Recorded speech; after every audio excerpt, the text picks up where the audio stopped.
বাংলায় ভোট ঘোষণার পরেই একের পর এক নজিরবিহীন পদক্ষেপ নিয়েছে নির্বাচন কমিশন।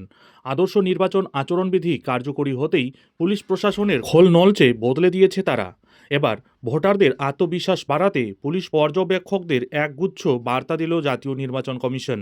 পশ্চিমবঙ্গে আগামী বিধানসভা নির্বাচন যাতে হিংসামুক্ত হয় তার জন্য কড়া নির্দেশ দেওয়া হলো। রাজ্যে হিংসামুক্ত ভোট যাতে ছাপ্পা না হয়, বুথ জ্যাম না হয়, কেউ প্ররোচনা দিতে না পারে, যাতে প্রত্যেক ভোটার কোনো ভয় ছাড়াই ভোট দিতে পারে তা সুনিশ্চিত করতে বলা হয়েছে পুলিশকে। তার জন্য এলাকা ভিত্তিকভাবে তৈরি করতে হবে দাগী অপরাধীদের তালিকা, নির্দেশ কমিশনের। নির্বাচন কমিশনের নির্দেশ, সমস্ত স্পর্শকাতর এলাকায় যেন পরিদর্শন করে পুলিশ ও কেন্দ্রীয় বাহিনী।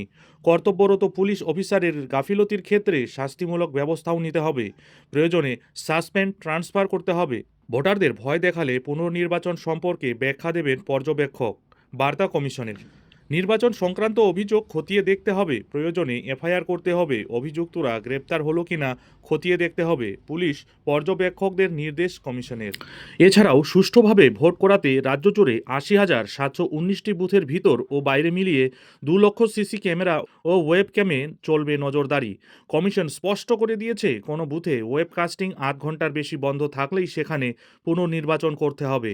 পাশাপাশি এফএসটি ও কিউআরটি গাড়িতে ৩৬০ ডিগ্রি পিটিজেড ক্যামেরা সহ লাইভ স্ট্রিমিং চলবে।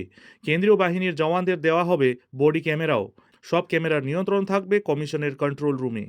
এই আবহেই শুক্রবার জেলা নির্বাচনী আধিকারিক ও পুলিশ সুপারদের নিয়ে বৈঠকে কড়া বার্তা দিয়েছেন কমিশন।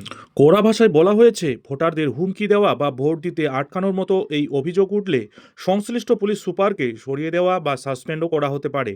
এখন প্রশ্ন হলো, এরপর কি হিংসামুক্ত ভোটের সাক্ষী হবে পশ্চিমবঙ্গ?